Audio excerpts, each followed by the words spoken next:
And I decided to come to BX Power because I created this workshop. But seriously, I'm really excited to have y'all in the space because we are going to be talking through a series of four workshops on how we can reclaim our power as people in the Bronx, as Black and Brown people, people who work in the Bronx, and being able to demystify these different systems that we live and are impacted by.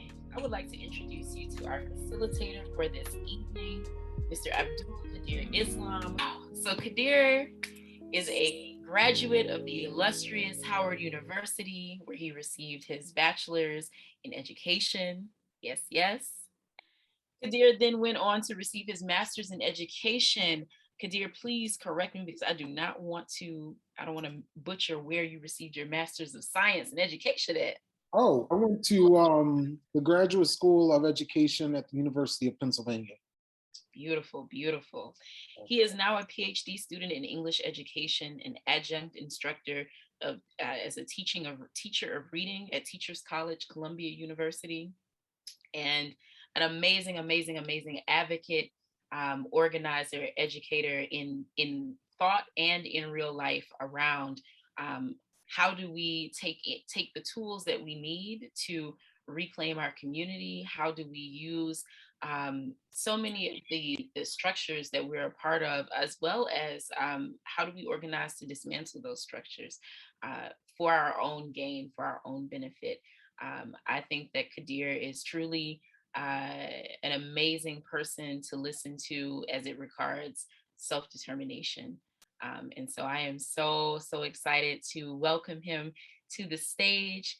And we are going to pass the mic over so that we can talk about how we amplify our joy in these times. Okay. So I'm going to begin to share my screen in a little bit. But before I share my screen, I just want to acknowledge the amazing work not only done by Saldea, but the whole team at June, also making this come to fruition, these ideas, but also thinking about what does it mean to even have Bronx power? What does it mean to construct power in an age when power is being not only dismantled as a core, but being seen as an individualized opportunity as well. So is it a leader full movement or is it a leader less movement?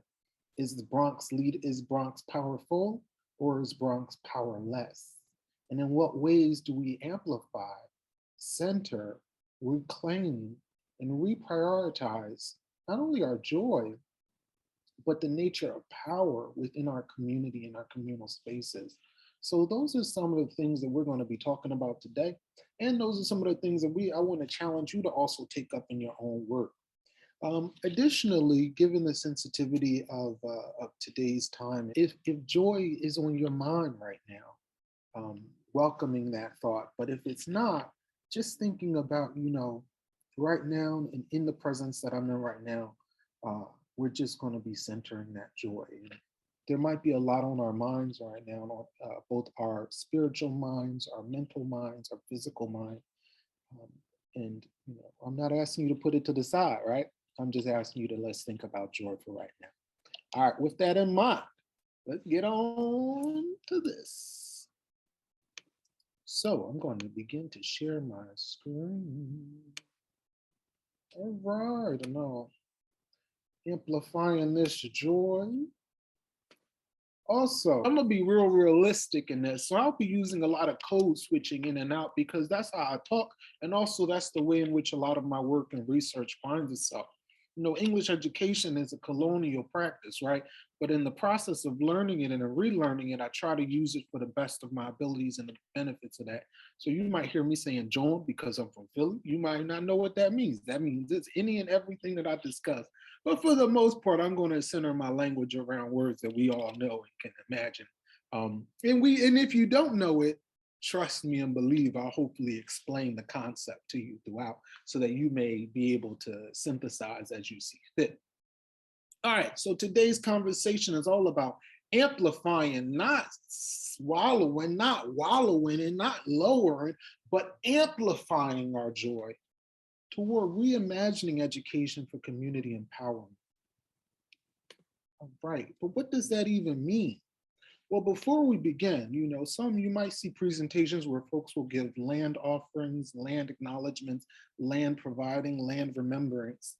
I'm going to say, because we're coming from so many different places, both our ancestries, our individuality, our respective geographical locations right now, I'm going to just say, let's acknowledge the self-reflection as opposed to acknowledging always the land. Because our lands, while they may be in different places, our spirit hopefully is with us wherever we are.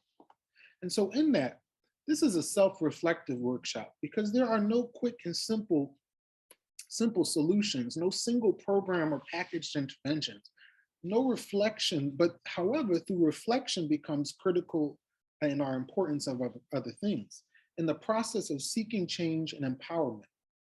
Any attempt to generate tricks of the trade must be avoided because of the complexity of the issue and because of the individual needs, motivations, experiences, and possibilities that exist within the Bronx and our respective communities.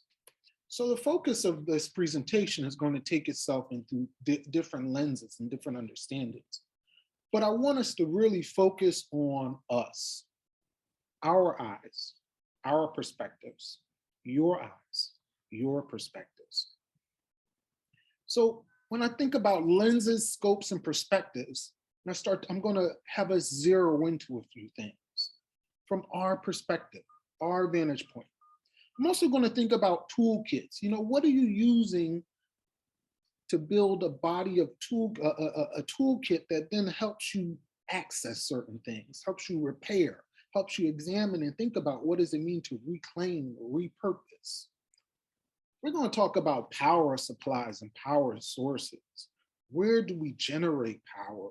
Where do we access our power? How do we synergize or connect things? Recharging zones, because every mobile battery has to be recharged. And our bodies are spaces in which we utilize a lot of energy. But how do we go back into those recharging spaces that are necessary for us to continue the work? Connecting possibilities. Possibilities is a very broad way of thinking, but I want us to think about what does it mean to connect different ideas, different possibilities towards our own empowerment and the community's empowerment. And then last, building joy. Building joy. From what and for whom do we build our joy? Let's get into some brainstorming questions, right? So when you think of community, right, what do you think of? Let's take about 5 minutes to just journal, to just sit with our thoughts, to meditate on these questions, and to bring them into our consciousness. Because when I say meditate with these, that's a personal conversation. It's a conversation where I want you to not just think about the question, but think about the absence and the presence of who exists within the question. So who is present, who is absent in your understanding of community? Who is present, who is absent? Absent doesn't always mean like I'm thinking about the people that don't need to be in my community. I'm thinking about the people that were in my community that have since passed, but I want to remember them. Which communities matter to you? As I said before, I've traversed different communities. I move between them and I operate in different spaces. But do I always act the same? Do I always reflect the same ideas? Do I always love every community the same? Not so much. So for number 2, which communities matter to you? In your meditation around community empowerment, I want you to think about, what do I gain from being present in the community? Now, this is a singular understanding, but feel free to pluralize it if it means you move around for your own betterment. Number four, through your meditations, I want you to think about, how do I make sense of the issues within my communities? What are those issues? Maybe even taking a moment to label them. And lastly, number five, where do I draw strength and joy in my community or communities? The time is 6 o'clock p.m. Eastern Time. Let's take about 3 to 5 minutes roughly to just again meditate with these. We'll come back and we'll share for a little bit about, what do we define as community? And certainly, how do we bring some of these things to the present? What do we gain from them? What questions, what are the answers, what are the ruminations, the things in your head that come about when you see or think about community? Why does it matter to you? One of the things that always comes up for me when I'm thinking about community is how much my very life force, like my existence, and then the things beyond my existence, like the ability to dream or the ability to play or have the kinds of food that I want to eat, how all of that is so interdependent on other people and other life forms and other beings. And so when I think about the importance of community, I think about the how we're all interdependent and how we also have to be really cognizant of how we balance those relationships.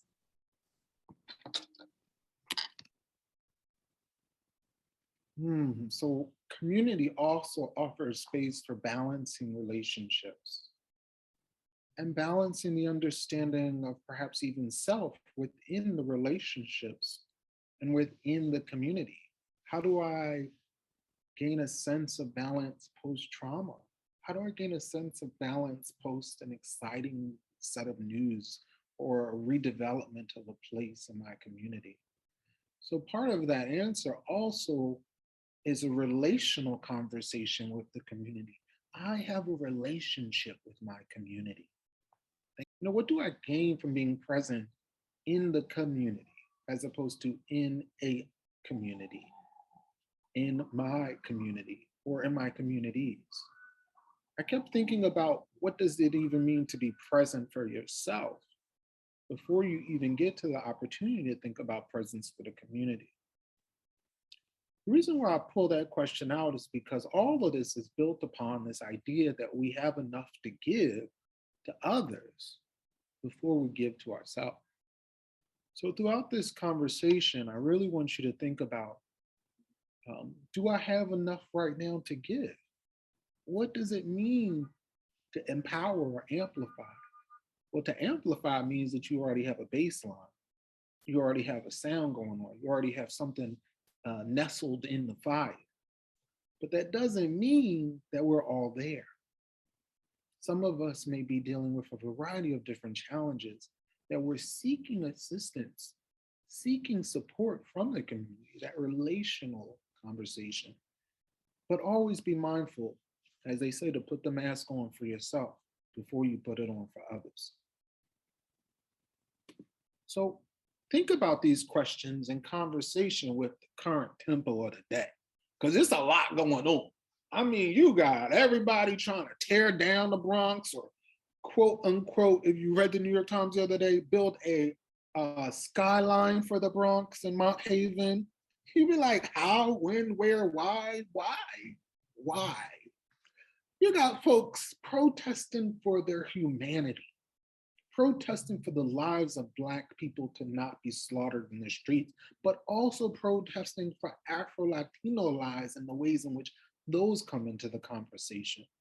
You got folks who are unable to place food on the table and really thinking about, where does the community exist in that, when there is a community that is also not supporting, the community is supporting each other by having different food opportunities. You're thinking about, how do I love my community through this? Through this being the most important part. The rent is too high. But how do we deal with that collective burden together? I mean, do we elect the person who used that as their slogan? Or do we consider protesting the opportunities through voting that is coming up in this city?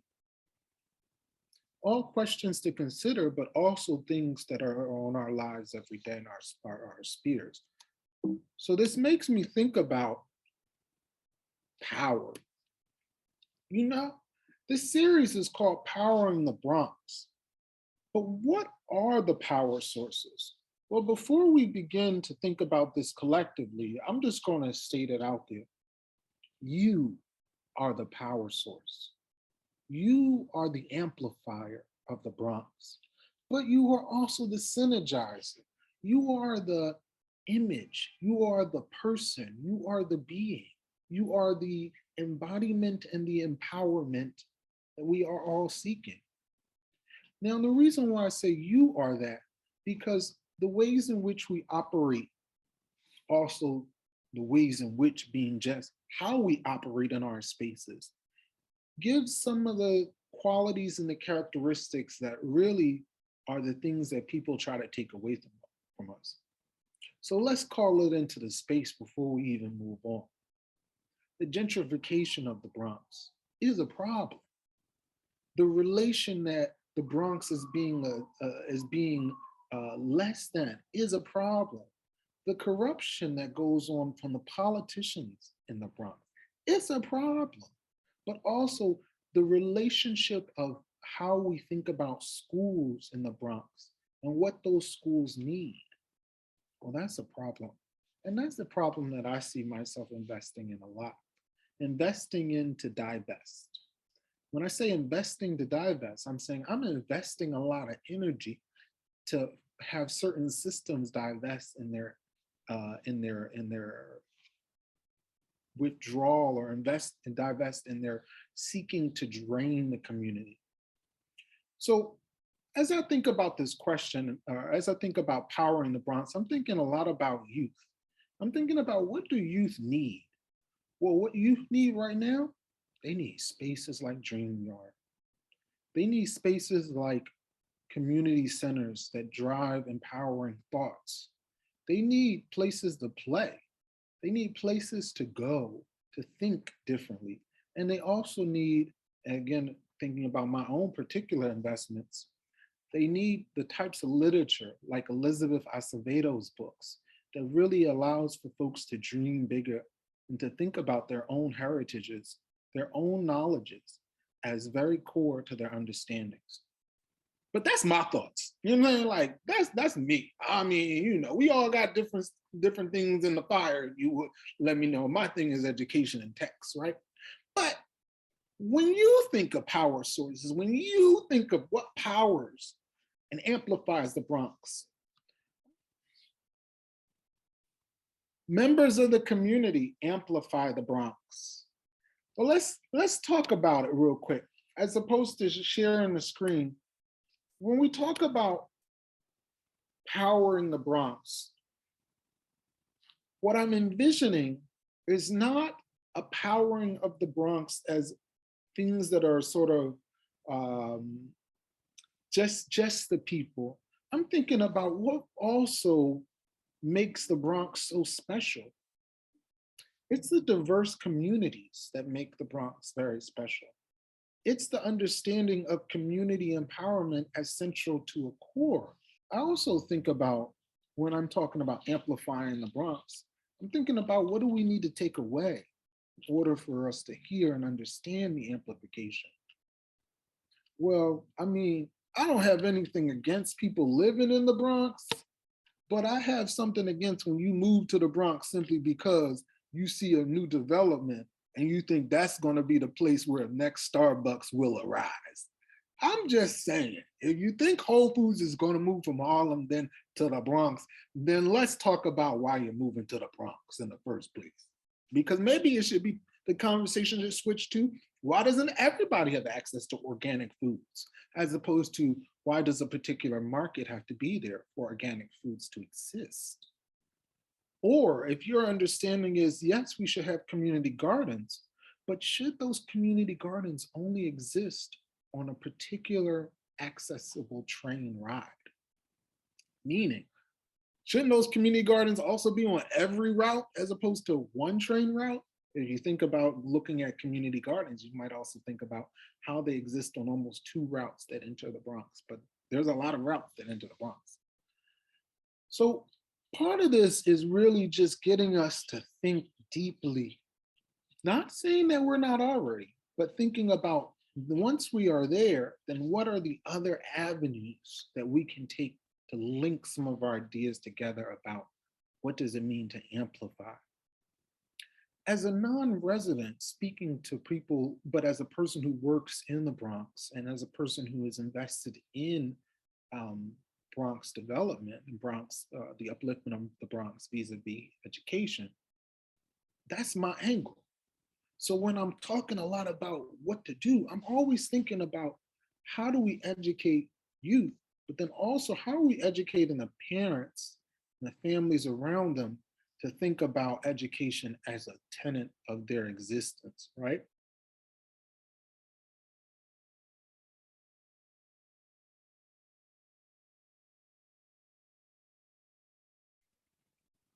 Possibilities is very different. It's rooted often in our own cultural understandings of what we can do.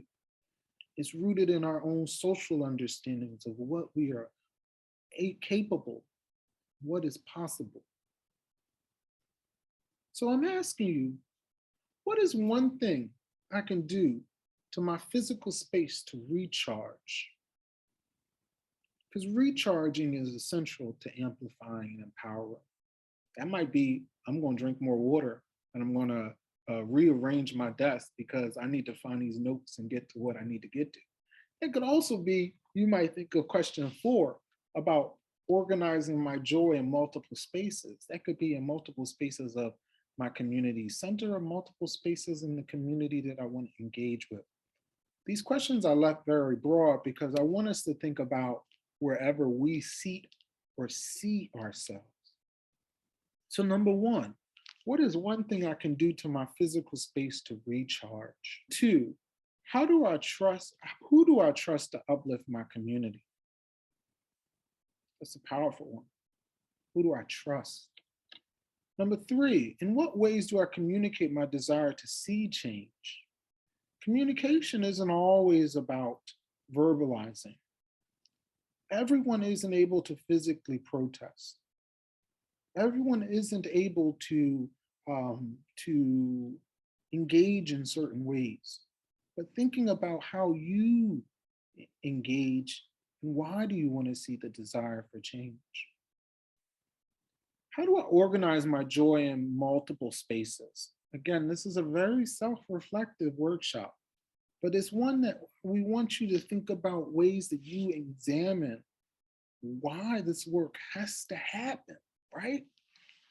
And then 5, how am I adding to others' joy-making experiences? That means, you know what I'm saying? Do all my friends like to do this? No. Well, maybe you might want to diversify your friends. Or maybe you might want to cut a couple folks. That's on you. You know what I'm saying? So thinking about that, you know. So what are some of the things that transform some of that? Thinking a lot about how the relationships that we have can also be like these repositories for um, learning about ourselves, learning about the community that we come from, learning about the changes in the communities, and also learning skills, trades, like active tools that we can use to transform it. And so I'm really just kind of sitting with how we build relationships across spectrums to support us in doing the active work of like creating the sorts of changes that we want to see and also maintaining those. And so, how might that have influenced your comment, Daisy? I just think about disclaimer. I'm a teaching artist and I teach from grades kindergarten through 5th grade, and And I'm also commuting. I'm always trying to get ahead and think about the things that are affecting them in the moment, and things that I like to do to answer your first question. Things that I like to do in order to like recharge is meditate. I just meditate. I love that you brought that into this, because when we meditate, it allows for this self-reflection to go on. So this brings me to some really, I would say, catchy ways of thinking about building joy in the work that we're doing around community development. Be innovative in the sense that things that we're doing now, there is no playbook post-COVID. Well, we're in post, there's no post, we're still living in this. But there's no playbook right now. School reopenings wasn't a playbook, it was a continuity plan, and then it became a reality. Community reorganizing has no playbook because every community is different and its needs are centered within, should be centered within that community.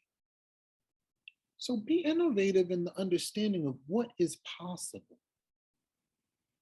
Change how you see yourself. Now, I'm not saying go about and be like, yes, next week I'm going to wear all fatigue in a protesting manner. I'm going to don the Honduran flag and walk around the community real quick because I know that this is going to get people thinking. No, when I say change the way you see yourself, that possibility, I am a community activist because I engage with the community. But what are you activating? So thinking about how do I change myself as an activator of possibilities, an activator of hope, an activator of getting gold knots on everybody's head on a Wednesday evening. You know what I'm saying? Maybe that's a fundraiser. Everybody about to get their hair done for prom on somebody else's dollar. That's community work activism. Did you know that? Okay. So thinking about that, you just say, okay, she go to the salon, we go to the salon. All right, we got 5 salon hairdressers, everybody about to jump on it, and we'll do this together, right? So it's not always these extreme big changes where you get a plaque on the wall and you find this. Sometimes it's about bringing joy to about 5 or 7 people that come together in a conversation about this is helping the community. That leads to those innovative possibilities. Aesthetics are important. When I say aesthetics, I'm thinking about the beginning of this presentation and I say, this is how I'm presenting myself. This is how I'll be talking. I'll be modulating my voice in this way. I'm presenting myself this way. Aesthetics matter because aesthetics invite people in, and aesthetics withdraw people as well. You say, oh no, that's not really my thing. You know what I'm saying? That's not my cup of tea. That's not my vibe. But when you start to feel yourself a little more in it, like, oh, actually, this is my vibe. This is my thing. So aesthetics toward bringing joy is the opportunity for us to say how and where and what are the expressions that allow folks in the community to know that I'm with them, I support them, and I'm here for myself to be supported as well within the community. The other things are practice with your family. Because when you start to practice with your family, you're going to be able to have a conversation that's seated in your own joy and seated in the ways in which you really think about how this work can be carried on outside of your house, outside of your understanding of what it is that matters. Oftentimes we think about our families when we're talking about community, but if you're not practicing with your family, then and your family doesn't always have to be blood.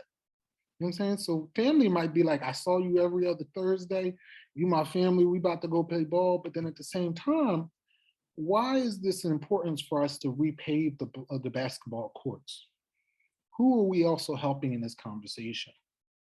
Build your support networks. So meditating is one of the things that was mentioned a little earlier by Daisy, but also building that support network out of other meditators who meditate about not just the community, but meditate about their own spiritual, emotional, and mental practices. because this work it can be draining at times, but it also can be reviving of the spirit. Recognizing and reclaiming space. Sometimes we fall in these very racialized binaries of like, or emotional binaries of like, this is or this is not. And in the reclaiming space, you have to take certain things back. Not always in a physical manner, but sometimes it might be, I'm reclaiming my time. I'm reclaiming the community's energy. I'm reclaiming the names of these buildings. I'm reclaiming the names of these streets. I'm centering our own understanding and conversations here. Tidy up. Now, I'm not saying tidy up the block. I'm not saying the block needs to be cleaned up. When I say tidy up, I mean start thinking about what needs to get out the way. Are there things that are clouding the vision of the community? Are there things that need to be left out of the conversation? Are there things that need to be added? And lastly, this leads to adding joy and subtracting pressure. There's often a lot of pressure in doing the work of community activism. I can see sometimes that Sadea, she puts a lot of work into making community activism a thing. And I'm not talking about just Dream Yard. I'm talking about like across different spaces. And sometimes that pressure is a mounting. It mounts. And I'm not talking just about her. I'm talking about anybody that's doing some work around community upliftment. They are invested in this work. And sometimes those pressures mount. So I want us to subtract some of that pressure. I might not be able to get this done right now. I might not be able to do this today. I might not be able to get to all that's on my plate. But I am going to add a little joy today. And that joy reverberates through the work. That joy reverberates through the work.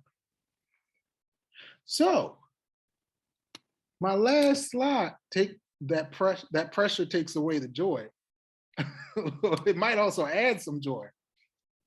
So the last thing is, I think I have one more slide, is that this is a co-creation space.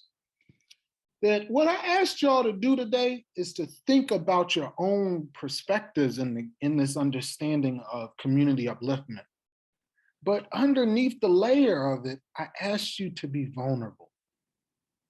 That's not something that everybody is gonna buy into. But if you arrived at this space, 9 times out of 10, the likelihood that your vulnerability is that you're willing to be vulnerable in community with others is present. So I'm asking us to co-create vulnerability. And who do we do it with? Whom do we do it with? And why do we do it? This is a question. This is what I want you to think about as you leave the Zoom call. How do I create a community that knows that we're all here together? How do I create and recreate? And when I say I'm not saying that everyone has this access to power. I'm not saying everyone has this notion of what their place or power in a community is. But I'm saying as a contributor, as a possibility developer, those are vulnerable titles to have. So you're going to need some support in this. And you're also going to think about maybe even coming back to some of these BX powered conversations and getting more support, right? Because the conversation isn't over. This is the first brainstorming. Let's come back together a couple more times and think about how do we continue to create. We do hope that you continue to co-create with us here. Thank you so much for this amazing time. My name is Abdul Qadir. I'll be here for